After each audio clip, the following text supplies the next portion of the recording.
받아 주신 줄로 믿습니다. 오늘 함께 나눌 말씀의 제목은 진정한 감사입니다. 다 같이 한번 따라 하십시다. 진정한 감사.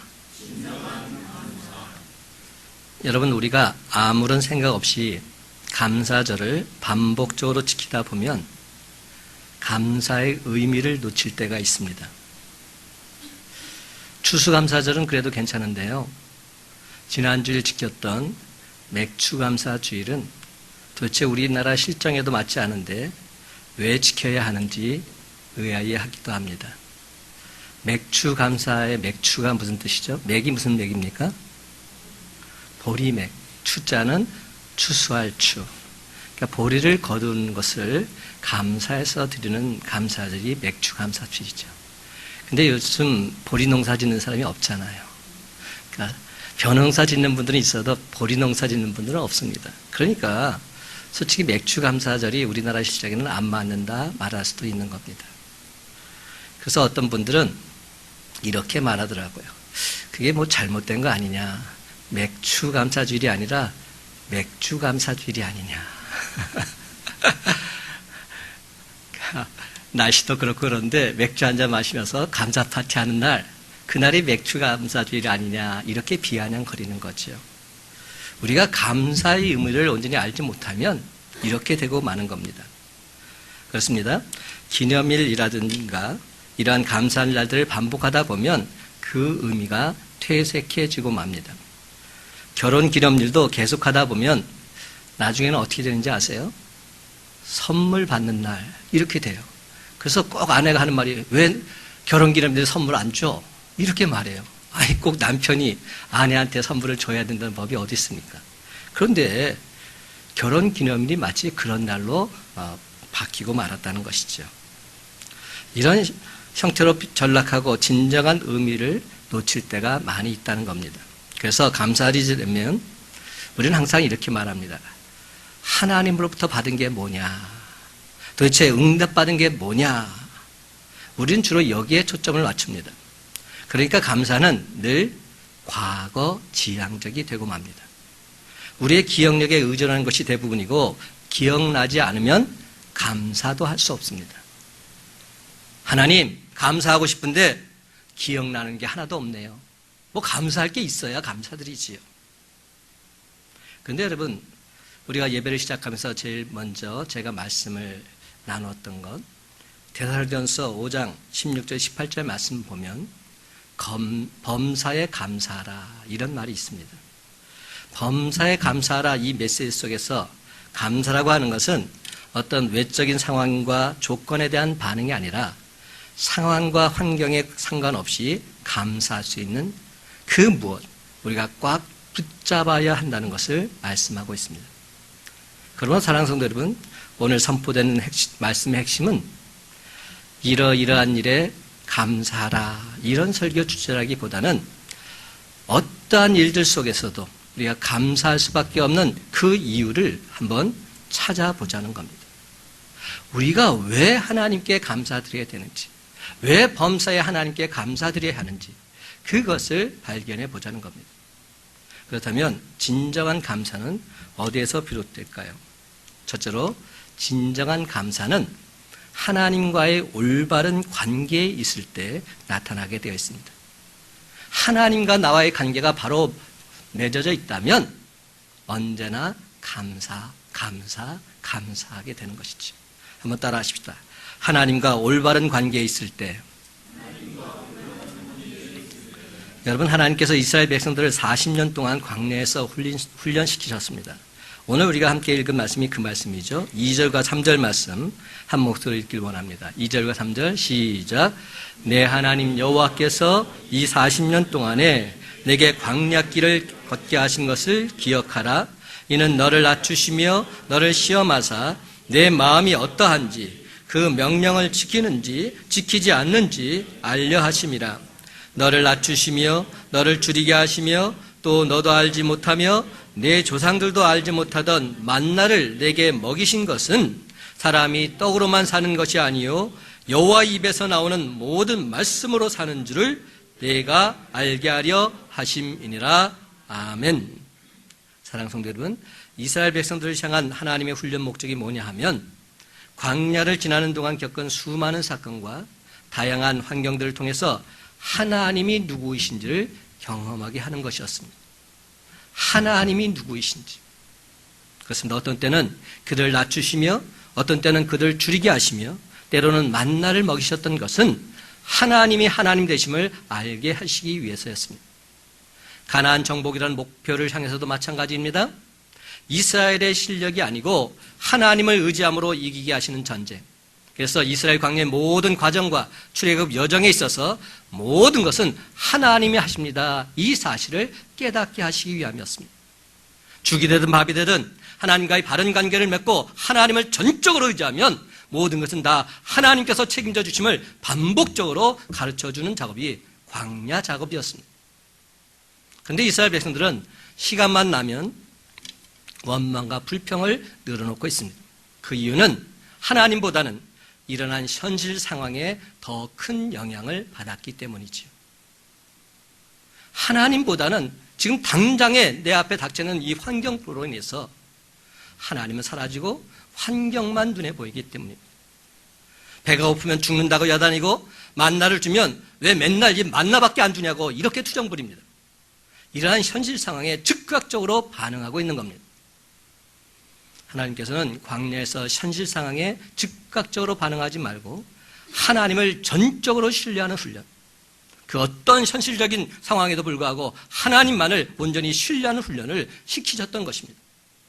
그러면 여러분, 정말로 중요한 것은 어떤 상황과 사건이 일어날 때마다 그 일이 누가 허락한 일인가에 대해서 우리가 관심을 가져야 한다는 겁니다. 내 마음에 드느냐 들지 않느냐, 이게 어려운 일이냐 좋은 일이냐 이것이 아니라 하나님이 허락하신 일인지 아닌지 여기에 초점을 맞추어야 됩니다. 그런 의미에서 우리는 두 사람을 살펴보기를 원합니다. 바로 요셉과 다니엘입니다. 두 사람 모두 다 공통점이 있는데 그들은 일어난 상황에 즉각적으로 반응하지 않았다는 겁니다. 굉장히 중요한 포인트입니다. 요셉의 행위는 우리가 잘 아는 것처럼 너무나도 험난했습니다. 누가 보아도 그는 원망과 불평을 좀 해도 괜찮을 만한 그런 사람입니다.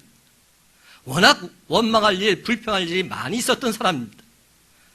원망과 불평을 충분히 늘어놓을 수 있는 그런 환경이었기 때문이죠. 그러나 요셉은 불평 한마디 하지 않았습니다. 훗날 총리가 되어서 형들을 만납니다. 그런데 그가 형들을 만나서 뭐라고 말합니까? 형들이 나를 팔아넘겨서 내가 이곳으로 오게 된 것이 아닙니다. 하나님께서 나를 이곳으로 보내주셨습니다. 이렇게 말하고 있습니다. 초점이 어디에 있느냐 하면 자신이 당했던 억울한 환경이 아니라 오직 하나님에게 초점이 가 있었습니다. 하나님이 구원의 큰 계획을 가지고 당신들을 먼저 나를 이곳으로 옮겨 놓아주셨다. 하나님께서 하셨다. 이렇게 말하고 있습니다. 요셉은 지난날 자신이 어려운 시기를 보냈던 그 이유를 그 모든 이유가 형들 때문이다 이렇게 말할 수도 있었습니다. 맞지요. 형들이 자기를 미워해서 지금 팔아넘겨서 죽을 고생하다가 지금 이 자리에 와 있는 것 아닙니까? 그러니까 자기 삶을 힘들게 했던 가해자들 형들이 다 울분을 토해놓을 수도 있었습니다. 그런데 전혀 그런 얘기가 없습니다.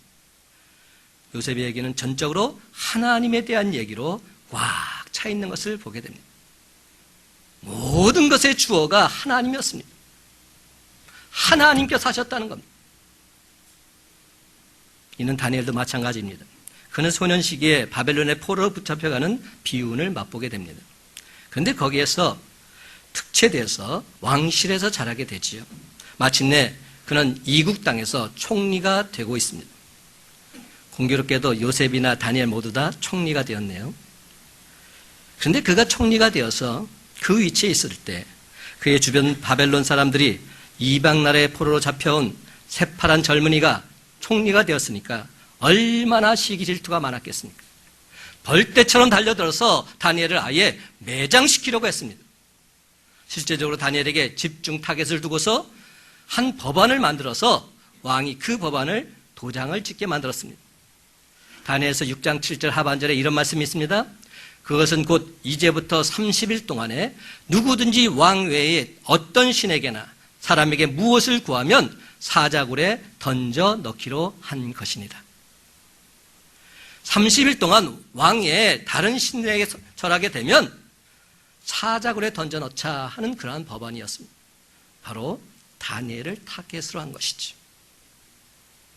다니엘 6장 10절은 이렇게 말합니다. 다니엘이 이 조서에 왕의 도장이 찍힌 것을 알고도 자기 집에 돌아가서는 윗방에 올라가 예루살렘으로 향한 창문을 열고 전에 하던 대로 하루 3번씩 무릎을 꿇고 기도하며 그의 하나님께 감사하였더라. 이 장면을 그냥 그대로 넘겨서는 아니 됩니다. 다니엘은 충분히 피할 수 있었습니다. 모면할 수 있었어요. 지금 이 법령이 어떤 법령입니까? 한시적인 법령이에요. 30일만 참으면 돼요. 30일만 견디면 되는 겁니다. 근데 다 알면서도 전에 행하던 대로 그대로 행했다는 겁니다. 전에 행하던 대로 예루살렘을 향한 창문을 열고서 전에 행하던 대로 하루 3번씩 무릎을 꿇고 기도했습니다. 그리고 그 하나님께 감사 찬송을 돌렸습니다. 이것이 다니엘의 모습이었어요. 저는 이 모습을 보면서 이런 생각이 들어요. 어찌 보면 다니엘은 참 어리석다 생각해봐요. 자기를 지금 잡아 죽이려고 하는데 그걸 피할 수 있는 길이 있잖아요. 하나님이 아시잖아. 그러면 우리가 이렇게 기도하면 돼. 하나님 아시잖아요. 저 30일만 참아주세요. 저 30일만 참아주면 내가 그때부터는 더 열심히 하나님께 섬기겠어요. 내가 30일 기도 안 한다고 하나님께서 나 기도 안 하는 사람 아닌 거 아시잖아요. 이렇게 말할 수도 있죠. 아니면 기도는 해야 되겠으면 창을 닫고 하면 되잖아요. 못 보게. 그냥 창을 닫고 하루에 3번 기도하면 누가 뭐라 그럽니까? 근데 굳이 창문을 열고 기도해야 됩니까? 하나님 아시잖아요. 분명히 모면할 기회가 있었어요. 그런데 그는 전에 하던 대로 기도하고 있습니다. 전에 하던 대로 하나님께 감사드리고 있습니다. 여러분, 여기에서 우리가 눈여겨보아야 될 것은 다니엘의 일관성 있는 신앙 태도입니다. 좀 더 정확히 말하자면 전혀 변함없는 다니엘의 감사하는 태도입니다. 그는 언제 어디서 무슨 일을 만나든지 감사했던 겁니다. 우리가 확실히 알 수 있는 것은 다니엘은 상황에 따라서 움직이는 그런 사람이 아니라는 겁니다.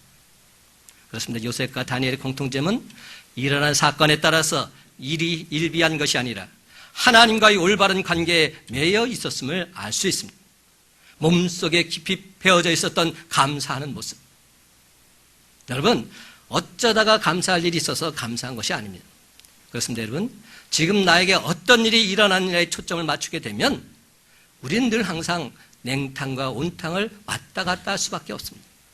상황에 따라 반응하게 되면 감사할 때도 물론 있겠지요. 그러나 불평할 일이 훨씬 더 많아지게 됩니다. 감사할 일이 있어서 감사하는 것 당연합니다. 그러나 힘들고 어려울 때 하는 감사, 이것은 차원이 다른 감사입니다. 그런데 여러분, 우리가 주로 언제 원망하죠? 원망할 때 보면 여러 가지 말들이 있는데 한마디로 이런 뜻인 것 같아요. 하나님이 내 마음에 안 든다는 겁니다. 하나님이 내 마음에 안 든다. 이게 무슨 말입니까? 하나님께서 내 말에 따라주지 않는다는 겁니다. 내가 원하는 대로 하나님께서 움직여주지 않는 거예요. 왜 이렇게 하나님께서 굼뜨시는지 하나님을 향해서 지금 시비를 거는 겁니다. 그게 바로 원망이요. 그게 바로 불평이죠. 그러면 우리가 받아야 될 훈련이 뭐냐 하면 그 어떤 경우에도 하나님은 하나님이시라는 겁니다.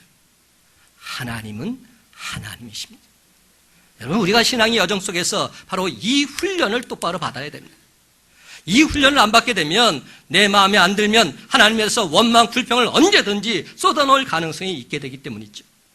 하나님, 요즘 정말 마음에 안 들어요. 그럼 여러분, 그 어떤 경우에도 하나님은 하나님이시고 하나님은 언제나 오르신 분이십니다. 이렇게 고백하는 훈련을 계속하는 저와 여러분 되시길 간절히 바랍니다. 내 이성에 맞지 않는다 할지라도, 내 모든 것에 맞지 않는다 할지라도 하나님은 하나님이십니다. 하나님께서 하시는 일은 언제나 옳으십니다. 사랑하는 성도 여러분, 다니엘의 세 친구가 극렬히 타는 풀무불 속에서 던짐받게 되었을 때 그들이 한 유명한 말이 있죠. 무슨 말입니까? 그리 아니하실지라도, 그리 아니하실지라도. 다시 말하면 이는 우리가 하나님 섬기는 것 때문에 죽음에 내몰려서 죽게 되었을 때 하나님이 우리를 건져주실 수도 있지만 혹시 건져주시지 않아도 불에 타 죽는다 할지라도 그래도 하나님은 선하신 분이시고 그래도 하나님은 옳으신 분이시다 고백하고 있는 겁니다. 그리 아니하실지라도. 하나님이 우리를 혹시 건져주시지 않는다 할지라도 하나님은 언제나 옳으십니다. 하나님은 언제나 완전하십니다. 그 하나님을 내가 온전히 믿고 신뢰하며 살아갑니다. 우리 삶에 그 어떤 일이 일어나도 하나님과의 관계를 정확하게 붙잡고 살아가는 사람들. 그렇습니다, 여러분. 나에게 어떤 일이 일어나서 반응한 사람이 아니라 선하신 하나님과의 온전한 관계 속에 있기에 그 어떤 경우에도 절망하거나 원망하거나 불평하지 않는 사람들. 바로 그런 사람이 저와 여러분이 다 되시기를 예수님의 이름으로 간절히 축원합니다. 두 번째로 진정한 감사는 우리 마음에 감사가 넘쳐날 때 비로소 나타나게 되어 있습니다. 한번 따라해 볼까요? 우리 마음에 감사가 넘쳐날 때. 다 같이 2절 말씀 다시 한번 읽기를 원합니다. 2절입니다. 시작. 내 하나님 여호와께서 이 40년 동안에 내게 광야길을 걷게 하신 것을 기억하라. 이는 너를 낮추시며 너를 시험하사 내 마음이 어떠한지 그 명령을 지키는지 않는지 알려 하심이라. 아멘. 무슨 말입니까?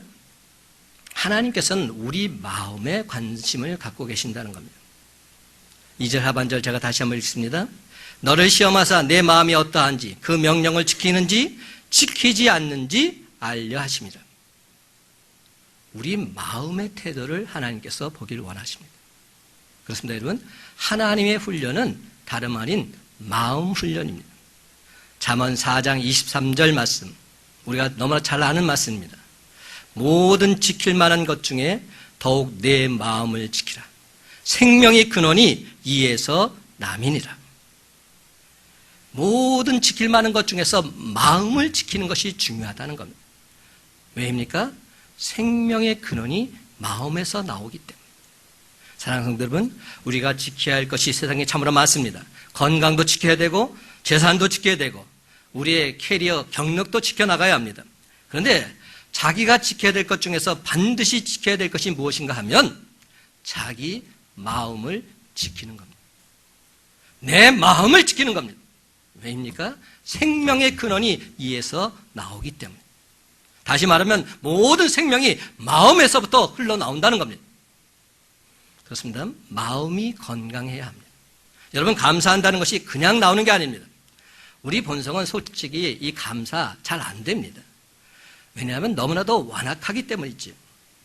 로마서 1장 21절에 보면 이 퇴폐적인 문화의 뚜렷한 특징 두 가지가 나옵니다. 제가 읽어볼게요. 하나님을 알되 하나님을 영화롭게도 아니하며 감사하지도 아니하고. 두 가지 모습이에요. 하나님을 영화롭게 하지 않는다. 또 한 가지는 하나님께 감사하지도 않는다. 한마디로 하나님을 향한 기쁨과 감사가 다 사라졌다는 겁니다. 이것이 세상 사람들이 가지고 있는 구원받지 못한 사람들의 속마음입니다. 그럼 우선 먼저 내 마음의 태도를 확인해 보아야 합니다. 내가 뭐를 차려서 하나님께 감사하는 것, 이것도 필요하지만 내 마음의 태도가 지금 어떠하냐는 겁니다. 내 마음속에서부터 뭔가 정말 우러나오는 감사가 있다면 내 마음이 절대로 깨어지지 않는 그런 마음이 있는 것이고, 뭔가 지금 애를 써도 잘 안 된다면 감사를 한다 안 한다 이것이 문제가 아니라 이미 내 마음이 깨어져 있는 상태, 즉 내 마음속에 감사가 다 사라졌다는 겁니다. 사랑하는 성도 여러분, 이스라엘 백성들이 왜 자꾸만 원망을 할까요? 그들이 한 말이 뭐냐 하면 이런 말을 했어요. 우리가 하나님 말씀에 불순종하고 싶어서 불순종한 게 아닙니다. 불순종하고 싶어서 불순종한 게 아니라 너무나도 배가 고프니까 하나님 말씀대로 우리가 살아갈 수 없었습니다. 이렇게 말합니다. 여러분, 이 말이 뜻하는 바가 뭐죠? 조건이 어느 정도 갖추어지면 우리가 하나님 말씀에 온전히 순종하겠습니다. 지금 조건이 갖추어지지 않았기 때문에 불평, 불만을 늘어놓고 있는 겁니다. 어떻게 보면 너무나도 타당한 말처럼 그렇게 여겨집니다. 하나님께서 나중에 그들의 얘기를 듣고서 그들이 원하는 조건을 다 완벽하게 들어주셨습니다. 하늘에서 만나를 내려주셨고 나중에는 메추라기까지 더하여 주십니다. 실컷 먹게 하셨습니다. 그러면 그때는 그들이 순종해야 마땅하지 않겠습니까? 그런데 결과는 어떻습니까? 여전히 불순종합니다. 여전히 하나님 말씀에 불순종합니다. 여러분, 이는 무엇을 말해주느냐 하면 조건의 문제가 아니라는 겁니다. 마음의 문제라는 겁니다. 그러므로 환경에 관해서 생각하기 전에 내가 어떤 마음을 품고 살고 있느냐, 이것을 점검해 나가야 한다는 겁니다. 그렇습니다, 여러분. 우리 삶을 바꾸려고 한다면 우선 먼저 내 마음을 바꾸어야 합니다. 정작 내 마음이 바꾸어지지 않는다면 아무런 소용이 없기 때문이죠. 일반적으로 우리가 감사에 관련된 책들을 많이 봅니다. 그러면서 감사의 방법론에 대한 얘기를 많이들 합니다. 우리가 감사를 어떻게 할 수 있을까? 그러면서 이런 얘기를 해요. 감사도 훈련입니다. 날마다 감사를 훈련하라는 겁니다. 감사를 하루에 한 번씩 이상 꼭 해보라는 겁니다. 감사 카드를 매일매일 꼬박꼬박 써보라는 겁니다. 사랑하는 성도 여러분, 이는 물론 좋은 일이고 훈련도 필요합니다. 그러나 근본적인 문제를 다루지 않는다면 아무런 소용이 없습니다. 제 아무리 감사하고 싶어도 안 되는 걸 어떡합니까? 감사하는 마음이 없는 걸 어떡합니까? 그러니까 조금 시도해보다가 다 그만둬버립니다. 소용없다는 겁니다. 그럼 여러분, 감사를 실천하기에 앞서서 먼저 다루어야 될 일이 있습니다. 우리가 지속적으로 관심을 가져야 되는 것은 마음의 태도이기 때문에 이것이 선행되지 않고서는 아니 됩니다. 다시 말해 우리 뿌리의 문제를 온전히 다루어 나가야 한다는 겁니다. 로마서 12장 2절은 그래서 이렇게 말씀합니다. 너희는 이 세대를 본받지 말고 오직 마음을 새롭게 함으로 변화를 받아 하나님의 선하시고 기뻐하시고 온전하신 뜻이 무엇인지 분별하도록 하라. 여러분, 여기에서 변화를 받아, 이 말이 굉장히 중요한 말입니다. 이는 겉모양이 변화를 말하는 게 아니죠. 속사람이 변화를 말합니다. 영어로 치면 change란 말이 아닙니다. transformation. 이 단어입니다. 근본적인 변화를 말하는 것입니다. 아예 뼛속까지 변화되어야 한다는 겁니다. 그래야 주님의 자녀로 새롭게 거듭날 수 있다는 것이죠. 그런데 여러분, 우리는 신앙생활을 하다 보면 항상 보이는 외적인 변화에만 관심을 갖습니다. 보이는 외적인 형태로 평가하는 경향이 많습니다.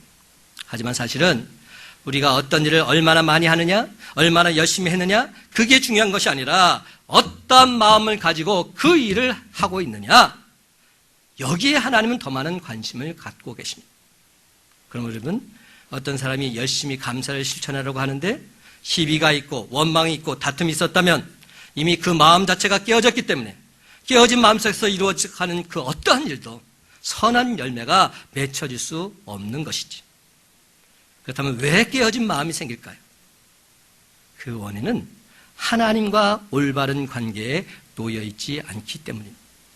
제가 오늘 첫 번째, 두 번째 대지를 따로 정해서 말씀을 전하지만 한마디입니다.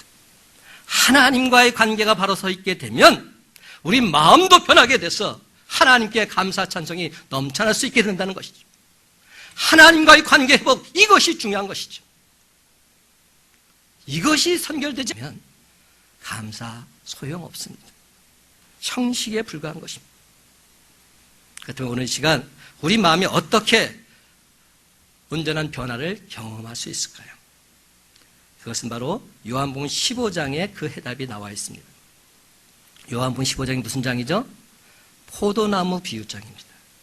포도나무 되시는 예수 그리스도와 가지된 우리가 포도나무에 접붙여지는 이 경험, 바로 그것이 해답입니다. 포도나무 비에서 주는 정말 중요한 교훈은 무엇일까요? 가지가 열매를 많이 맺는 것, 이거 아닙니다. 가지가 열매를 많이 맺기 위해서 몸부림쳐야 된다, 이런 거 아닙니다. 굉장히 수동적입니다.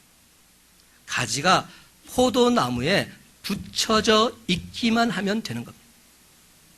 포도나무에 붙어 있기만 하면 저절로 많은 열매를, 풍성한 열매를 맺는다, 성경은 말씀하고 있습니다.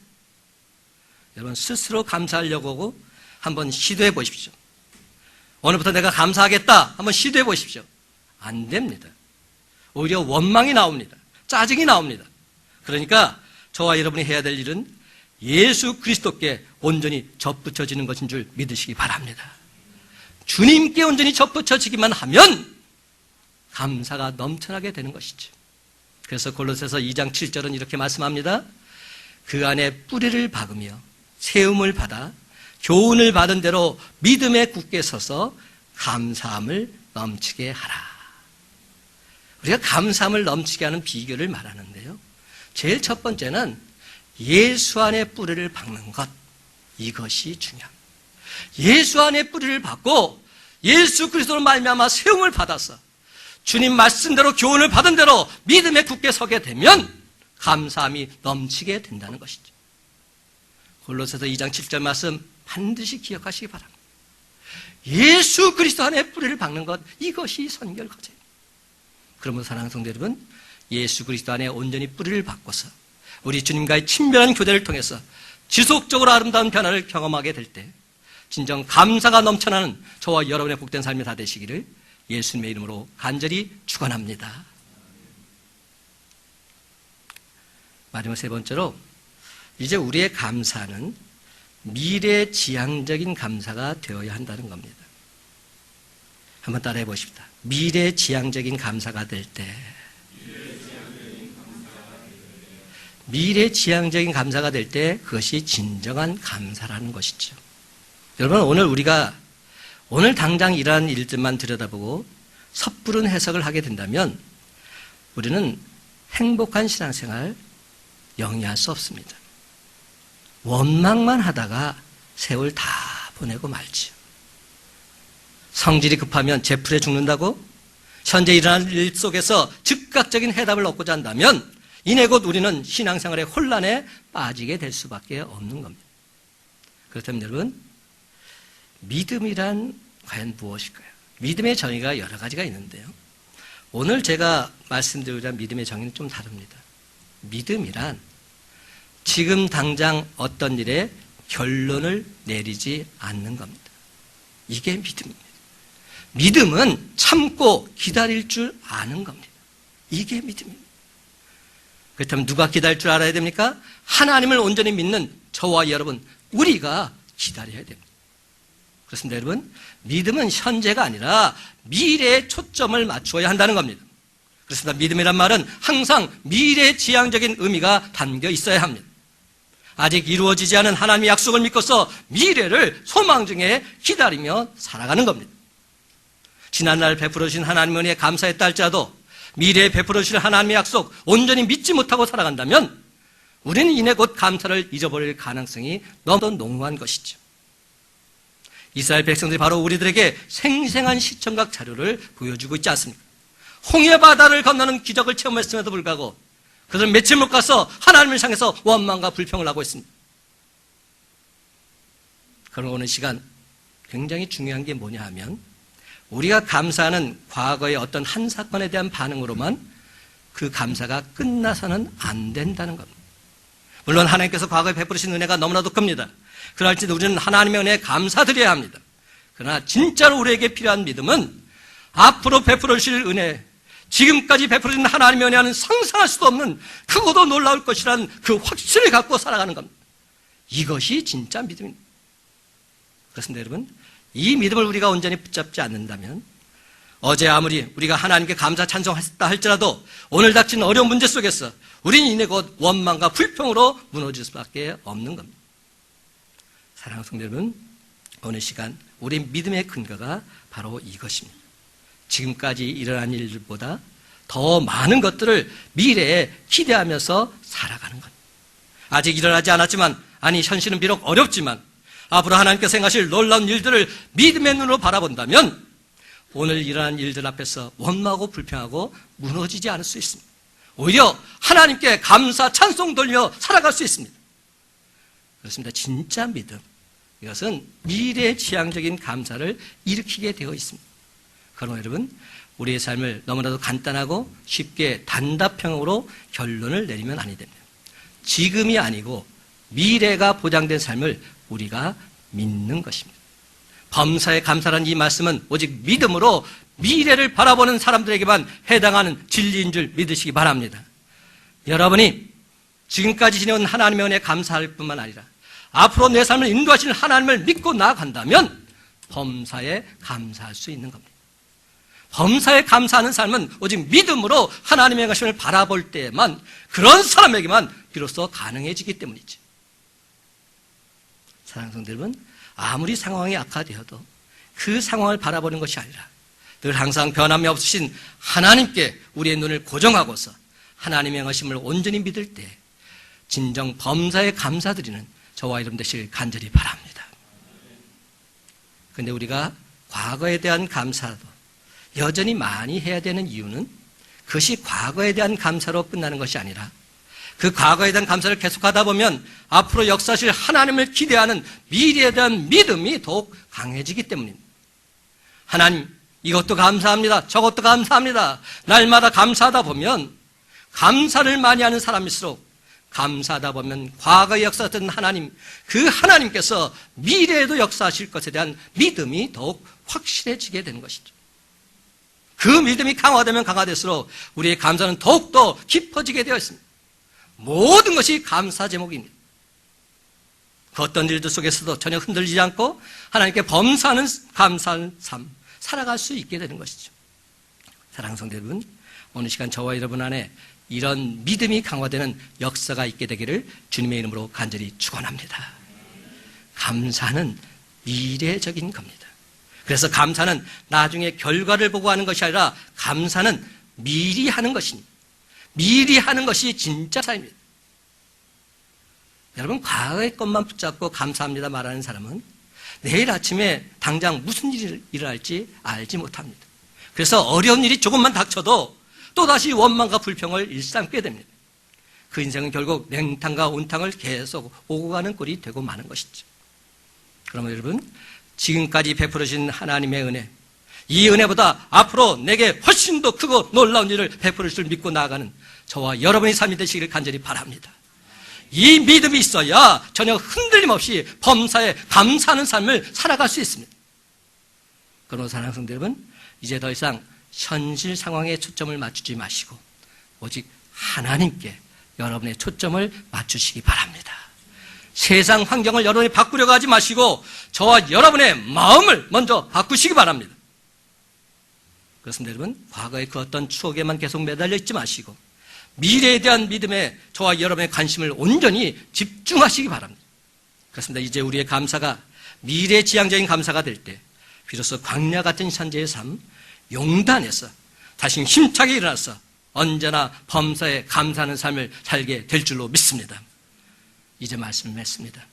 사랑하는 성도 여러분, 이제후로는 하나님과의 올바른 관계를 정립하고서 우리 마음속에 감사하는 마음을 품을 때 범사의 감사가 늘 언제나 풍성하게 넘쳐나는 저와 여러분의 복된 삶이 다 되시기를 예수님의 이름으로 간절히 축원합니다.